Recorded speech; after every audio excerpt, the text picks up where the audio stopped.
Selamat datang di channel Pemuja Malam. Jangan lupa like, share, and subscribe ya. Terima kasih. Chapter 25. Hidup bahagia dan sabar. Apa yang terjadi?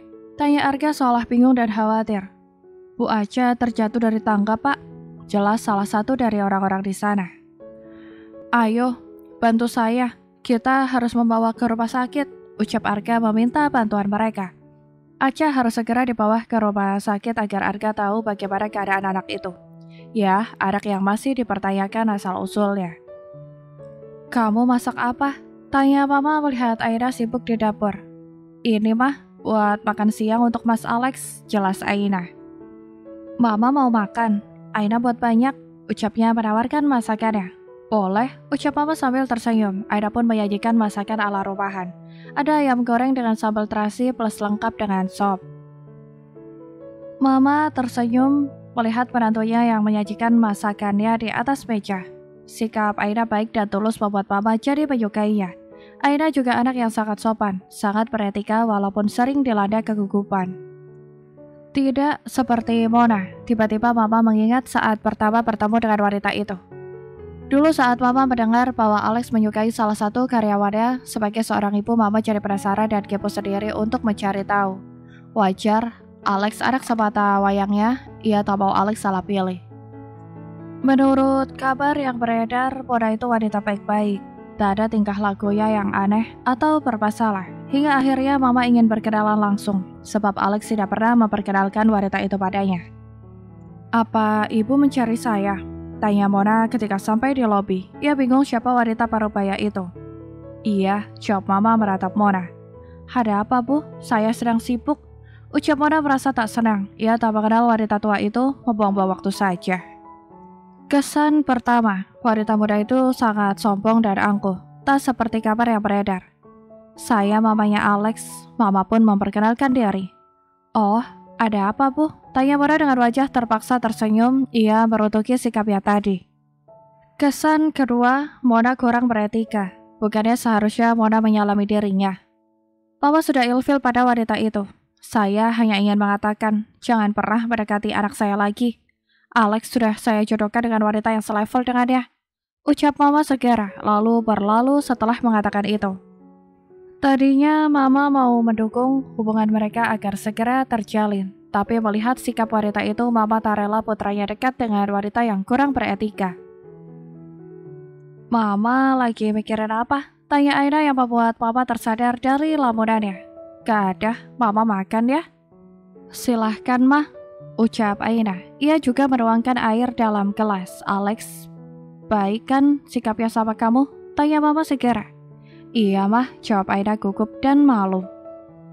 Apa Alex pernah membentak atau memarahimu? Tanya Mama kembali. Aina menggeleng. Enggak Mah, Mas Alex pria yang sangat lembut. Mama mengangguk. Kamu harus hidup bahagia dan sabar dengan anak bandel Mama itu.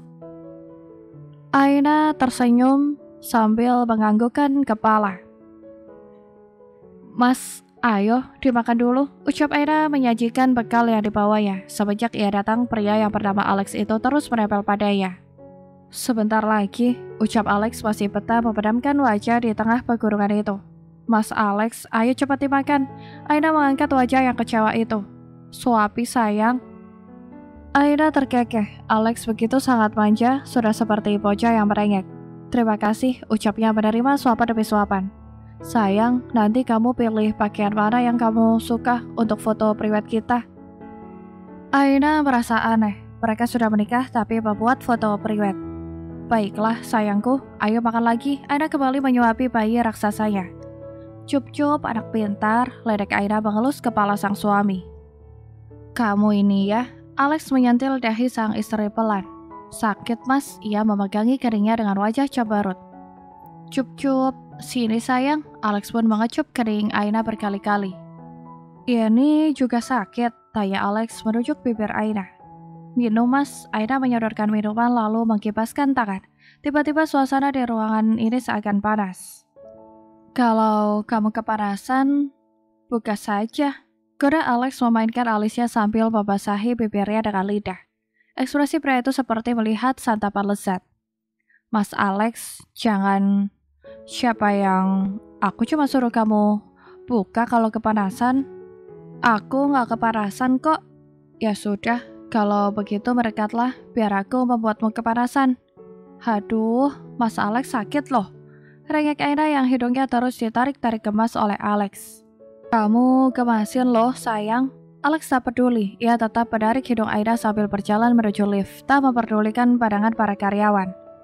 Lihat, pasti merah hidungku ini. Aina memegangi hidungnya sambil memasang wajah Jabarut. Iya, kamu wanita berhidung merah. Ledek Alex sambil menekan tombol lift ke lantai dasar. Tak lama, lift pun telah sampai, membawa mereka ke lantai dasar. Alex menggandeng tangan Aina erat. Saat akan melewati lobi, mereka berpapasan dengan Mona. Langkah kaki Mona terhenti melihat kedua orang itu. Aina melirik reaksi Alex, tapi pria itu berjalan menggandengnya melewati Mona begitu saja. Bahkan untuk melihat Mona, Alex seolah enggan. Mas, sepertinya Mona masih menyukaimu, ucap Aina ketika mereka sudah berada di dalam mobil. Aku gak peduli, ucap Alex memasangkan sabuk pengaman di seria. Tadi Mona melihatku dengan ekspresi tak senang. Aduh, Aina mengingat tatapan wanita itu. Tadi, kamu ketemu dia di mana? Tanya Alex. Tadi kan kita papasan sama dia, Mas. Di lobi, Aina mengingatkan. Alex mengangkat bahunya. Ia tadi tak melihat Mona. Masa Mas Alex gak lihat sih? Aina kesal. Alex sepertinya bohong jika tidak melihat Mona. Gimana aku mau melihat wanita lain jika hanya ada kamu saja di mataku? Mas Alex, Aina mendengus. Lagi-lagi dia kena gobalan receh Alex. Aku akan seperti kamu. Saat masa lalu akan menghampiri, aku akan berlalu tak peduli. Aina jadi mengangguk. Ia tak akan khawatir dengan perasaan Alex pada masa lalunya. Tak lama mereka sampai di sebuah studio foto untuk melakukan foto priwet. Mata Alex terpaku meratap Aina yang begitu cantik memakai gaun pengantin. Istrinya itu seperti bidadari yang jatuh dari langit dan jatuhnya tepat di hati. Ternyata bukan hanya Alex saja, bahkan orang-orang yang berada di sana juga terpaku melihat kecantikan istrinya.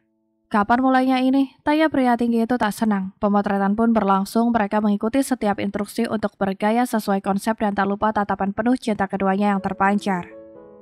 Alex tersenyum bahagia saat sang fotografer menunjukkan beberapa foto mereka. Dalam foto itu mereka tampak begitu natural dan saling mencintai.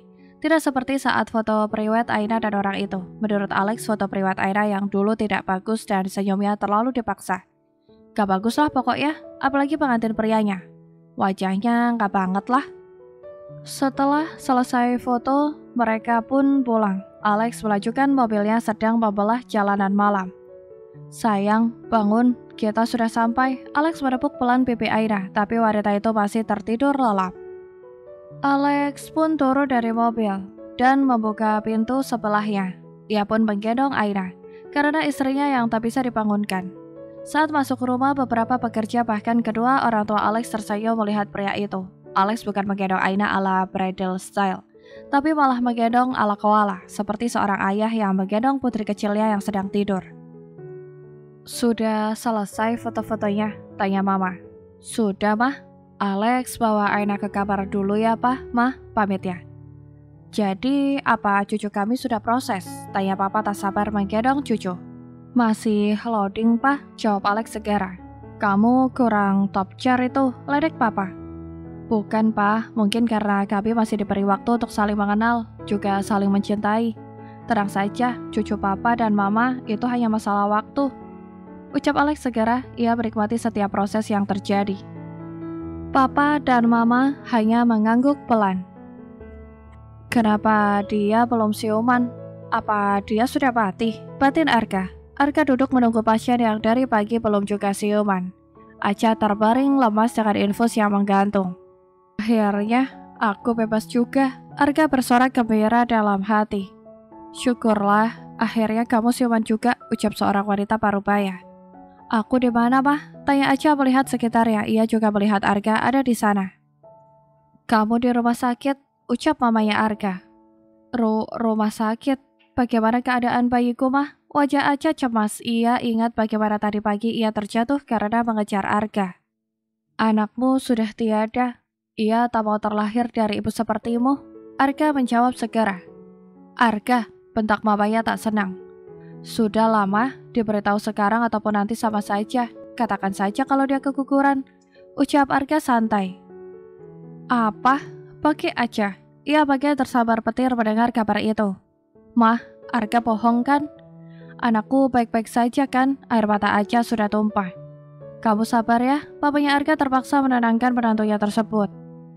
Tidak, Mah. Anakku baik-baik saja. Dia anak yang kuat. Ia tak mungkin meninggalkanku. Iya karena Aca memegangi perutnya sambil menangis histeris. Ia telah berpisah dengan anaknya, bahkan sebelum anak itu terlahir.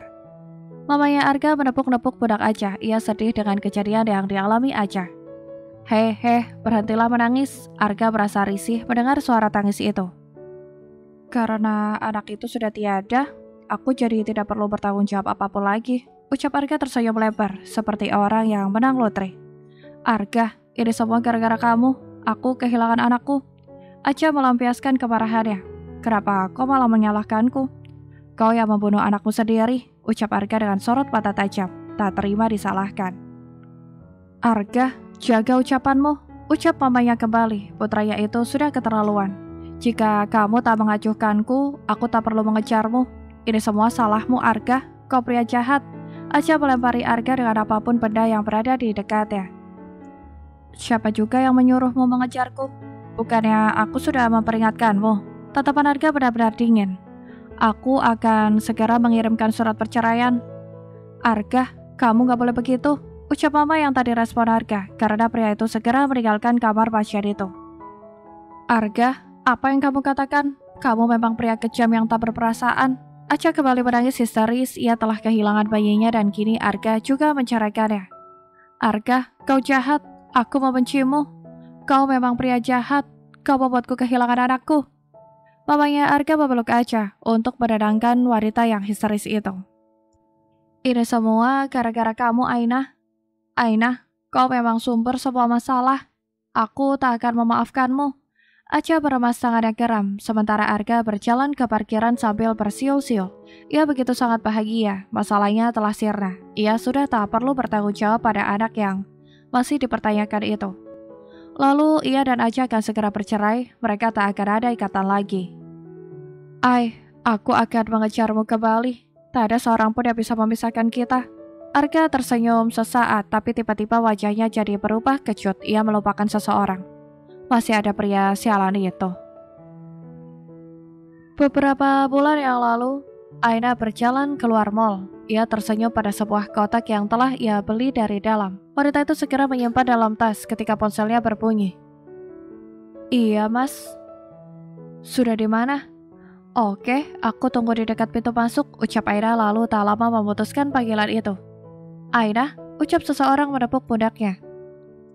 Aina menoleh dan melihat wajah orang yang menepuk pundaknya. Aca, ucap Aina melihat Aca, teman kampusnya. Ternyata kau benar Aina, tadi aku takut salah orang, ucap Aca senang bertemu teman lama. Kau ngapain di sini? Tanya Aca kemudian. Lagi nunggu pacarku, jawab Aina. Aca mengangguk. Kau? Balik Aina bertanya. Sama Ai, jawabnya. Sambil menunggu orang yang ditunggu mereka pun mengobrol.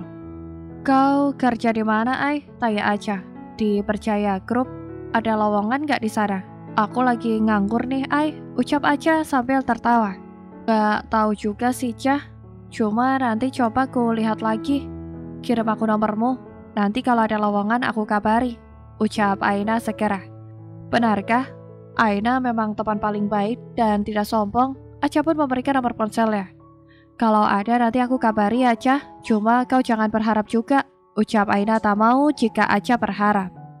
Iya Ai, Aca mengerti. Bersambung.